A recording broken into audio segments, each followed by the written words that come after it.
মুখ্যমন্ত্রী সব জানেন, অন্যদের বলতে হবে কেন? তাহলে তিনি কিসের মুখ্যমন্ত্রী? পুলিশ কর্তার রহস্য মৃত্যু প্রসঙ্গে বলতে গিয়ে এই কথা বলেছেন রাজ্যের প্রাক্তন মুখ্যমন্ত্রী মানিক সরকার। কি বলেছেন মানিক সরকার, দেখুন।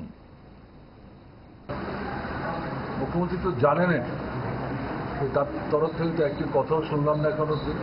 যা বলতে হবে আবার আমাদের, তাহলে তিনি কেন মুখ্যমন্ত্রী? কিন্তু স্বরাষ্ট্র দপ্তরেরও দায়িত্বপ্রাপ্ত মন্ত্রী, পুলিশ তো সব জানেন। তাহলে তার কাছে যে খবর গেছে, মুখ্যমন্ত্রীর কাছে সকাল থেকে মধ্যরাত্রিতে ঘুমোতে যাওয়ার আগে আইন শৃঙ্খলা জড়িত প্রশ্নে যে কোনো ঘটনা ত্রিপুরার যে কোনো প্রান্তেই সংঘটিত হোক, তার সমস্ত তথ্য তার কাছে পৌঁছে দেওয়া হয়। এটাও নিশ্চয়ই তার কাছে পৌঁছে দেওয়া হয়েছে। এটা বাইরে থেকে আবার বলতে হবে কেন? স্বতঃপ্রণোদিত হয়ে তিনি যদি এটার বিরুদ্ধে থাকেন, তাহলে তিনিই তো সেখানে বলবেন। আমরা তো এখন পর্যন্ত কোনো কথা শুনলাম না। এর অর্থটা